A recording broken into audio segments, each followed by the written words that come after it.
welcome back to my channel.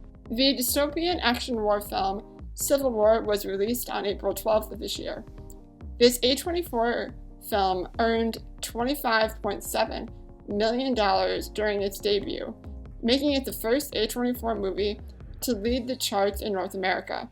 It also marks the biggest R-rated start of the year. Civil War is directed by Alex Garland, who is known for films like Ex Machina and Annihilation. Civil War stars Kirsten Dunst, Jesse Plemons, Nick Offerman, Stephen McKinley, and more. The film revolves around a group of journalists who are racing against time to reach Washington, D.C.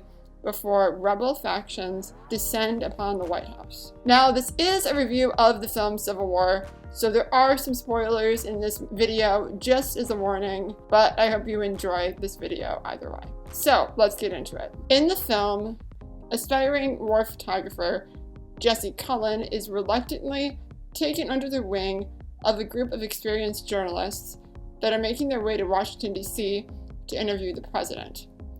At the start of the film, Kirsten Dunst's character, Lee Smith, rescues Jesse from a suicide bomber that infiltrates a riot in Brooklyn. This scene introduces the audience to the chaos that is unfolding across America in this dystopian scenario. At this point in the film, the impetus of the war isn't exactly clear, but what we do know is that there are three possible catalysts. 1. Texas and California are seceding from the United States. 2. Florida is trying to get the Carolinas to join them and form their own country. And 3. The president has served 3 terms and somehow has become a tyrannical leader and is just overall bad for some reason.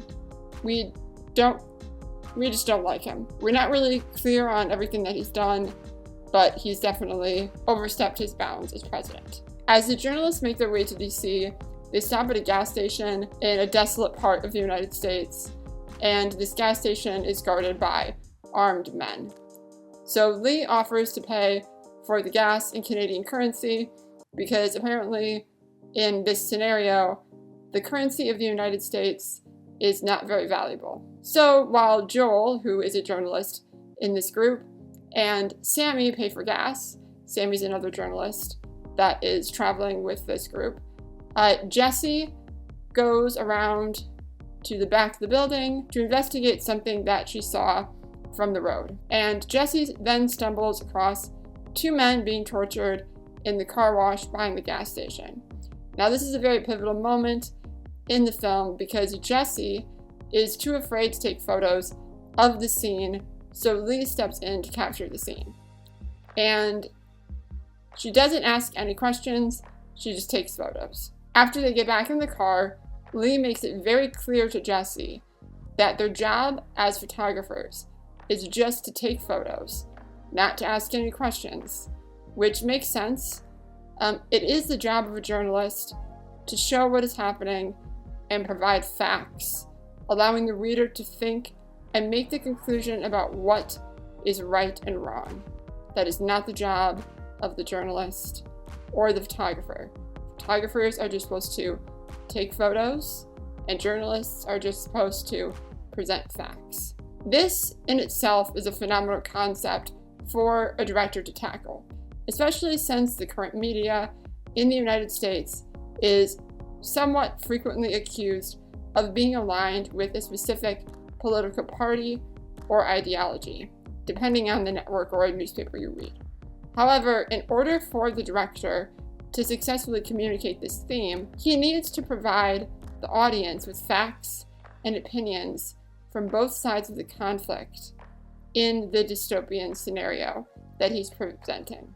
And then also not have the main characters provide their own opinions on the facts shared. The characters should just show their instinctual reactions to the violence through fight or flight scenarios. But in-depth facts are never shared in this film by anyone. As the film progresses, it is not clear why the Western forces are after the president, outside of the fact that he is serving his 3rd term. It's also not clear why people want the president dead. Again, outside of the fact just that he's being a tyrannical leader in general, but how he's going about doing that is never elaborated on. And it's also not clear what is accomplished by executing the president.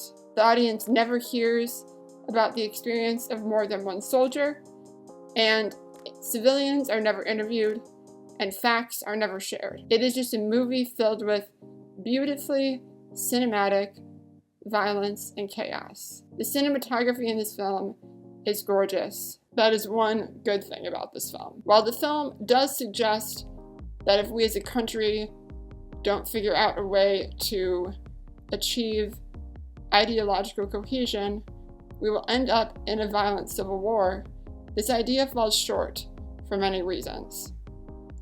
The challenges America faces today vary by county, state, city, neighborhood, and more. They are political, psychological, and ideological. They involve discussions about race, gender, age, education, healthcare, and more, not about geography. These issues are already being talked about by the courts and the Senate, and laws are trying to be passed and are discussed continuously. The complexity of these issues are really not even mentioned in this film, which causes the motivations of each side to be unfathomable and shallow. It's not clear who is who, and characters the journalists come in contact with even mention this themselves. Two soldiers that the characters come in contact with say that they don't even know who they're taking orders from. They don't even know what side they're on.